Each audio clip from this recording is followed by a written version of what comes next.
Palabra de Dios en la carta a los Filipenses, en el capítulo 2.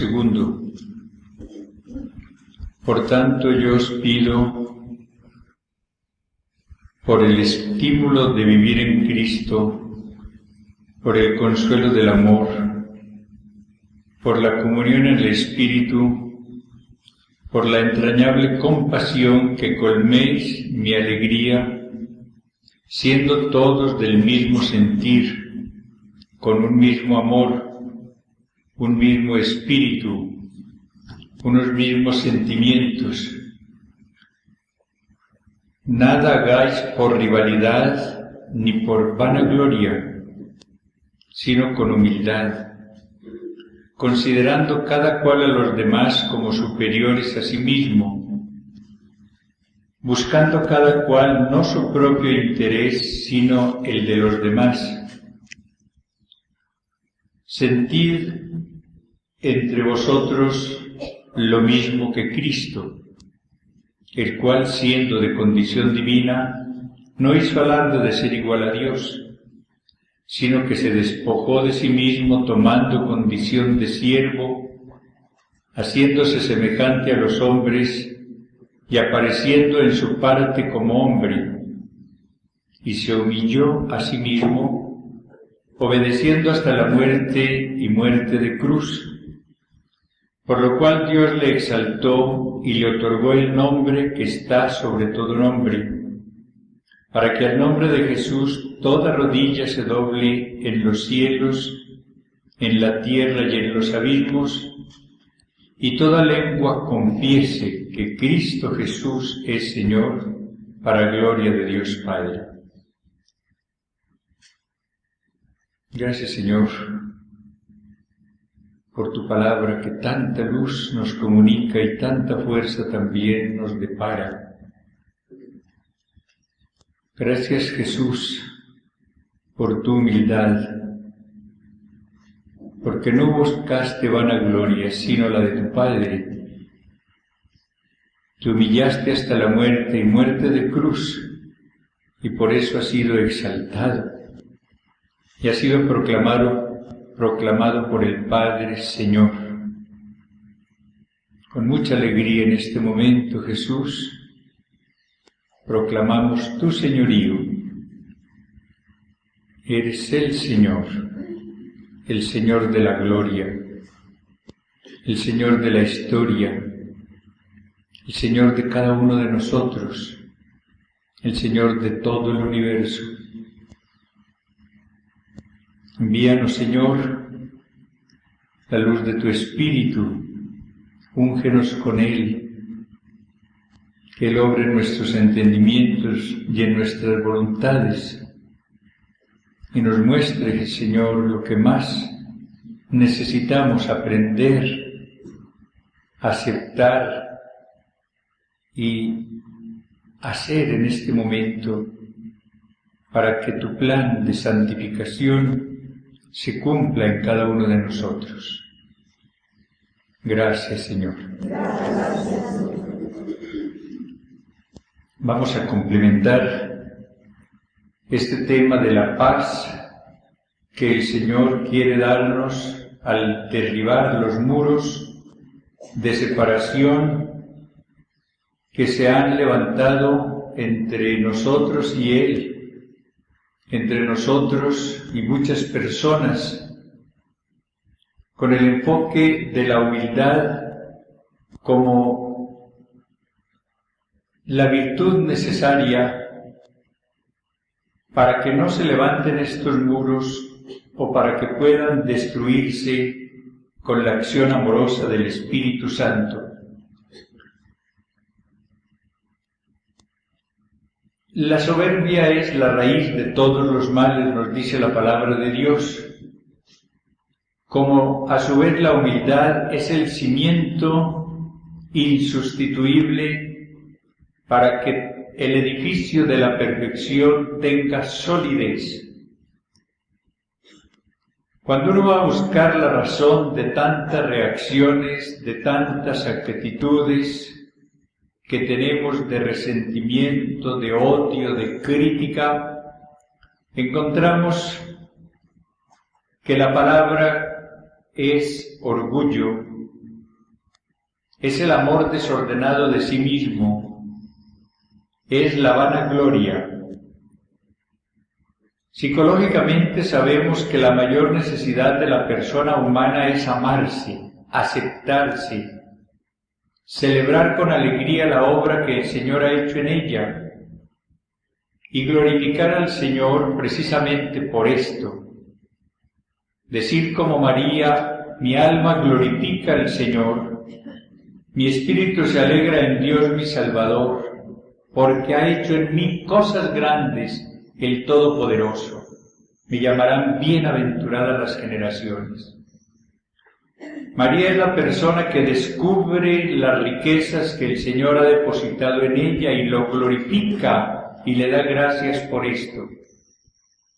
Porque la humildad no es negar la obra del Señor en nosotros. Esa sería una mentira. Dios no ha hecho seres inútiles. Dios no ha hecho seres miserables. En cada uno ha depositado grandes tesoros, manifestaciones de su amor, de su paternidad, de su ternura. La persona humilde reconoce lo que el Señor ha hecho en ella y lo bendice, y vive agradecida, y vive feliz, y desea constantemente servir a ese Señor que ha sido tan bueno con ella. El orgullo es todo lo contrario. El orgullo es buscar una gloria que pertenece solamente al Señor. Es buscar una alabanza que solamente debe tributarse al Señor. Es creer que uno es la fuente de esas cualidades. Es atribuirse cualidades que no tiene. Es no admitir los defectos que tiene. Es enojarse por las limitaciones que posee. Este orgullo, esta vanagloria, es la que va causando precisamente estos muros de separación. La persona dominada por el orgullo se resiente por todo, va rumiando después la ofensa y la va agrandando. Está hundiendo más la espina para que la hiera más. Está buscando la manera de desquitarse, de vengarse. Busca destruir con actitudes y con palabras a la persona que la ha ofendido o que cree que la ha ofendido. Es el orgullo el que va realizando esta construcción de muros que nos van separando del Señor, de los demás, y que nos van privando del don maravilloso de la paz. El apóstol nos muestra ahora cuál debe ser nuestra actitud para poder crecer en el amor, para poder evitar estos muros o facilitar su destrucción. Nos dice: nada hagáis por rivalidad ni por vanagloria, sino con humildad, considerando cada cual a los demás como superiores a sí mismo, buscando cada cual no su propio interés, sino el de los demás. Una síntesis maravillosa de vida, de austeridad en el clima de humildad, para poder verdaderamente crecer en la santidad. ¿Cuántas cosas hacemos nosotros a veces por rivalidad, por vanagloria? ¿Cuántas veces el móvil, a veces de cosas difíciles, es precisamente dominar, a parecer mejor que otra persona, recibir alabanza humana? ¿Cuántos esfuerzos se hacen para conseguir una gloria tan transitoria? para tener la satisfacción de haber derrotado a otro, de ser el primero.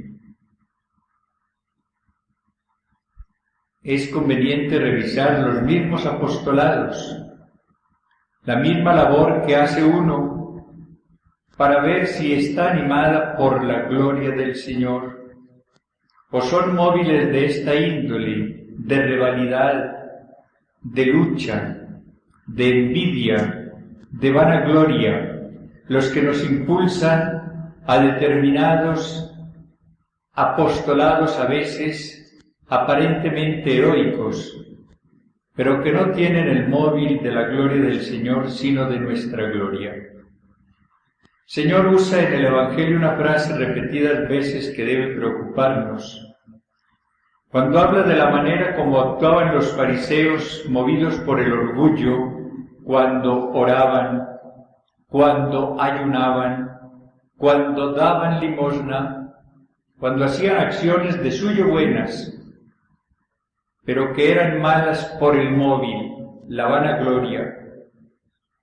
Dice, ya recibieron su galardón. Uno puede hacer obras externamente admirables, largas oraciones, muchas limosnas, ayunos, apostolados intensos. Al final de ellos, el Señor puede decirnos, ya recibiste el galardón. Solamente es galardonada la acción que se hace por amor al Señor. Solamente es galardonada la acción que se hace como servicio al Señor. La acción que se hace para buscar beneficio, alabanza, triunfo personal, recibe el galardón precisamente en eso, en la alabanza de los demás, en la gloria que tributan los demás, en el triunfo que se saborea sobre el otro. En el Evangelio de hoy, el Señor nos dice que debemos ser siervos que, convencidos de que todo viene de Él, se llamen inútiles. Decir siervos inútiles somos. Hemos hecho lo que se nos había ordenado. La posición auténtica en el servicio del Señor es esa, experimentar interiormente con la luz del Espíritu nuestra realidad de siervos del único Señor que es Jesús.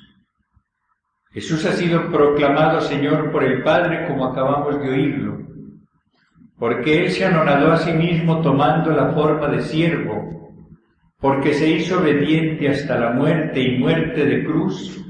El Padre lo exaltó y le dio el nombre que está sobre todo nombre y lo ha proclamado Señor. Así premia Dios al humilde.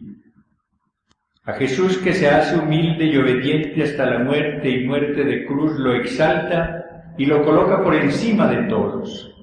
Es el Señor. María, la esclava del Señor, es exaltada a la dignidad más grande después de la de Cristo. Jesús cumple siempre aquellas palabras: el que se humilla será exaltado, el que se ensalza será humillado. Muy conveniente revisar los móviles profundos que tenemos en nuestra vida, aún en el campo apostólico, para ver si son los de la gloria del Señor, el servicio humilde del Señor, o son la vanagloria, la rivalidad, el deseo de ocupar el primer puesto. Solamente en el primer caso, cuando buscamos la gloria del Señor, lo tendremos a Él como galardón. La maravilla del Señor es que Él no da galardones, sino que se da como premio. Yo seré tu galardón grande en demasía, ya lo dijo Abraham. y lo dice a cada uno de sus hijos. La maravilla del Señor es que Él no da herencia, Él se da en herencia. Herederos de Dios, dice San Pablo.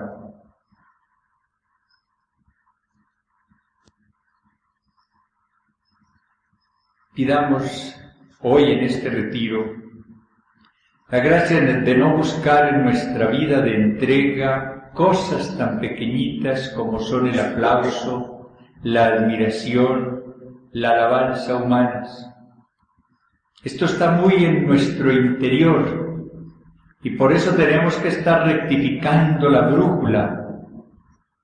Necesitamos descubrir con la luz del Espíritu los móviles mundanos, carnales en el lenguaje de San Pablo que nos están impulsando en la misma acción del bien para corregir, rectificar y decirle al Señor: quiero tu gloria, no a nosotros, Señor, no a nosotros, sino a tu nombre da la gloria.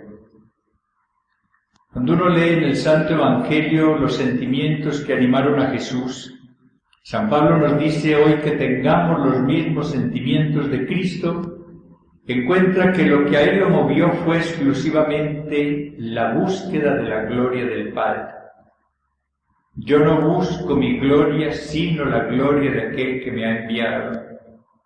Yo honro al Padre. Y puede decir en el discurso de la cena: Padre, yo te he glorificado sobre la tierra. Ojalá una de las peticiones que le hagamos al Señor sea esa: no me des gloria aquí, no me des gloria humana, Señor. La gloria humana no hace sino perjudicar. Pidamos la gracia de buscar en todo únicamente la gloria del Señor y de rectificar nuestras intenciones cuando nos demos cuenta de que allá interiormente el móvil profundo es el orgullo, la vanagloria, la rivalidad, el deseo de triunfar.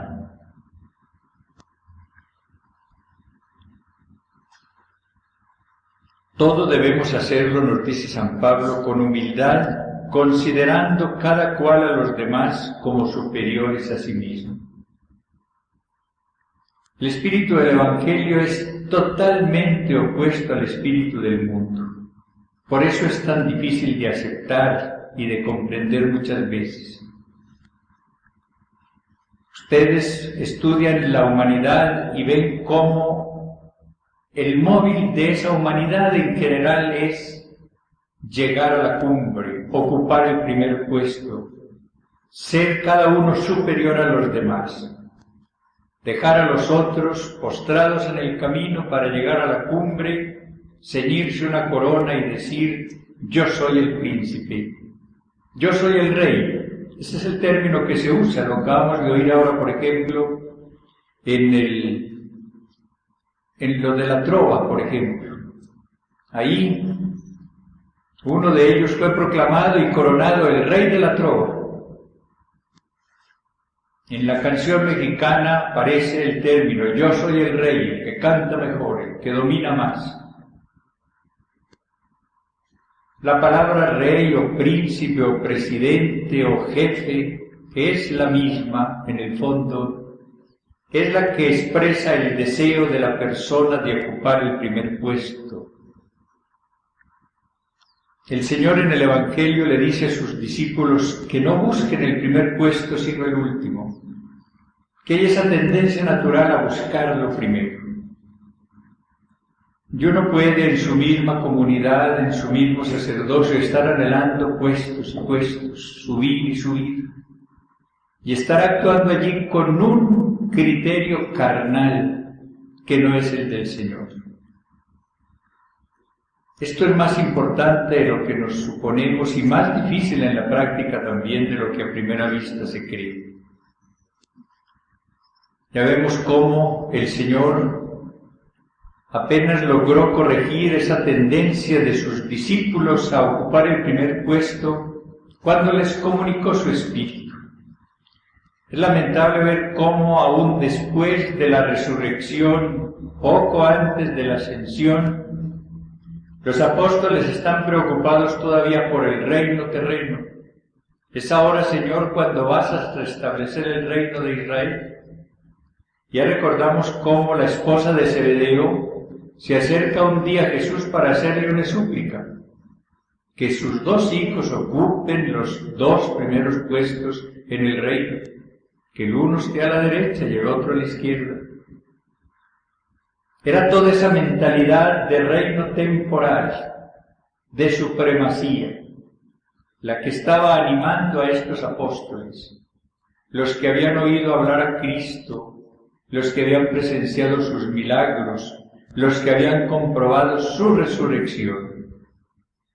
Solamente cuando el Espíritu del Señor los llena en Pentecostés dejan de preocuparse por el reino temporal, ya no piensan en ocupar allí los primeros puestos y se dedican únicamente a buscar el reino del Señor. La gran pregunta que debemos formularnos es esta: ¿busco el reino de Dios o estoy buscando mi pequeño reino? La norma del Señor es buscar primero el reino de Dios y su justicia, lo demás vendrá por añadidura. Para eso estamos, para buscar el reino del Señor. Pero cuando menos lo pensamos, estamos construyendo un pequeño reino.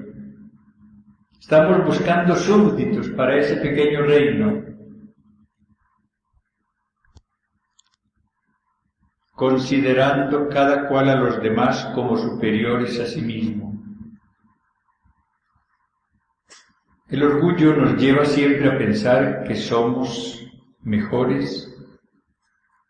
El orgullo nos lleva a buscar defectos en los demás para que vaya creciendo nuestro pequeño ídolo, nuestro pequeño reino. En la medida en que nosotros nos dediquemos a descubrir valores en los demás, acertaremos. En esa medida nosotros encontraremos el camino de glorificar constantemente al Señor. Admirar la obra del Señor en los demás es una gran señal de humildad y de madurez cristiana. El problema es que cuando la persona no se ama a sí misma, se desprecia, ha ido adquiriendo una imagen negativa desde la niñez, siente una necesidad instintiva de destruir a los demás, sufre cuando ve que los demás crecen. Es una reacción muy explicable. La persona que no se ama no puede amar a los demás, la que no se aprecia no puede oír que los demás sean apreciados. En cambio, cuando la persona va creciendo espiritualmente, se va convirtiendo en alabanza del Señor, goza cuando descubre cualidades en los demás. La envidia es el pesar del bien ajeno, una definición muy sabia del padre Astete. Cuando uno no está amando al Señor en los demás, está sufriendo por las cualidades que descubren los demás. Vive con constante pesar. Y por eso está buscando los peros que disminuyan el aprecio, el buen concepto que se ha emitido acerca de otra persona. Sí, pero, un pero que va a destruir, que va a aminorar ese sufrimiento tremendo del envidioso. Es ya un castigo desde ahora. En cambio, la humildad permite a la persona gozar con las cualidades de los demás. Goza cuando se habla bien de otro. Bendice al Señor por lo que le ha dado a otro. Le da gracias por su magnificencia con esa persona y está gozando a su vez con todo lo que el Señor ha puesto en ella. ¿Cuántas veces nosotros sufrimos porque los demás triunfan, porque los demás son exaltados, porque los demás van más lejos en la escala humana? Si tuviésemos los sentimientos de Cristo, gozaríamos con todo esto. pero gozaríamos porque vivimos felices con lo que somos, con lo que el Señor nos ha dado, con lo que Él ha obrado en nosotros. Esto es lo único que da felicidad, sentirse uno feliz como es, donde el Señor lo ha puesto, con la misión que le ha confiado. No estar envidiando a los demás, sino amando a los demás y gozando con lo que el Señor ha comunicado a los demás. Y remata San Pablo esta norma tan preciosa con estas palabras: buscando cada cual no su propio interés, sino el de los demás. Es tan difícil esto que San Pablo escribe en su tiempo que todos buscan lo suyo y no lo de Jesucristo. Buscar el interés de los demás y no su propio interés es de cristianos auténticos.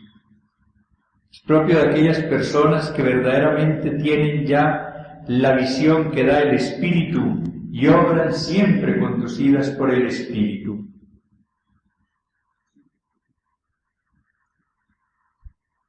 Buscando cada cual no su propio interés, sino el de los demás. Aquí nosotros encontramos un texto importantísimo para revisar nuestra conducta en el día de hoy.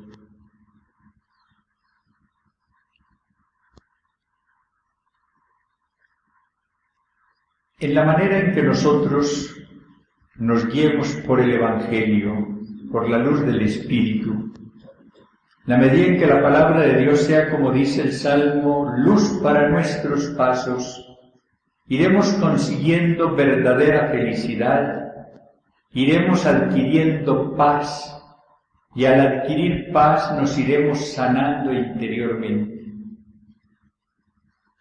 La paz se edifica sobre la humildad.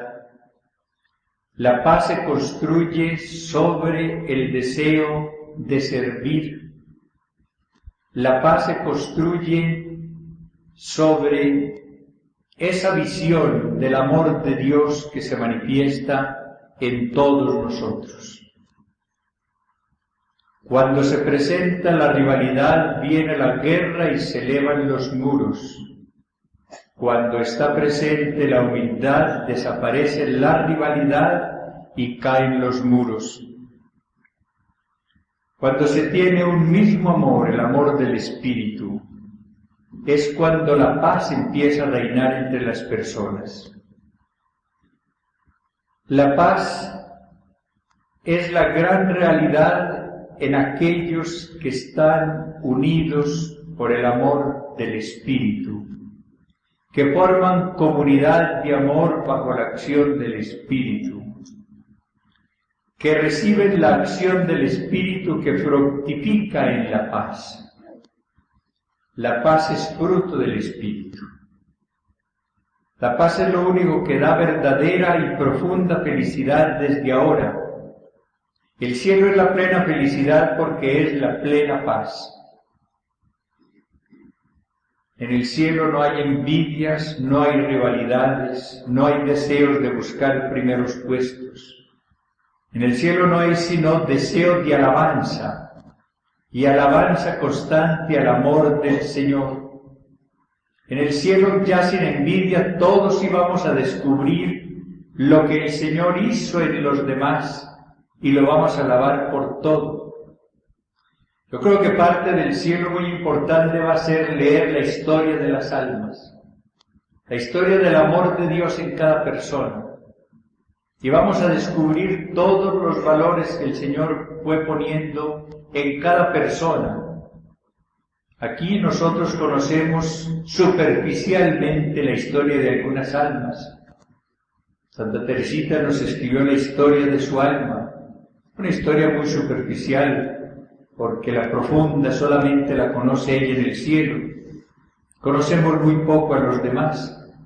Allí iremos conociendo y leyendo a lo largo de una eternidad la historia de salvación, la historia del amor del Señor a cada persona. Y esa historia leída ya con la luz del Espíritu será fuente de alabanza. Claro que la primera historia que vamos a leer es la de nuestra propia alma. Primero lo que vamos a admirar a lo largo de una eternidad va a ser lo que el Señor hizo en su historia de amor en cada uno de nosotros. Y entonces entonaremos nuestra magnífica de acción de gracias porque en nosotros hizo cosas maravillosas. Pero después iremos admirando la acción del Señor en los demás y lo iremos glorificando por todos. Qué bueno que empezásemos ya a vivir cielo en ese sentido. Empezásemos a destruir rivalidades, deseo de vanagloria, envidias, pesar por el bien de los demás, nos colocásemos en el puesto auténtico de la humildad, considerando superiores a los demás, que nos dedicásemos a buscar no nuestro interés, sino en la gloria del Señor y el bien de los hermanos.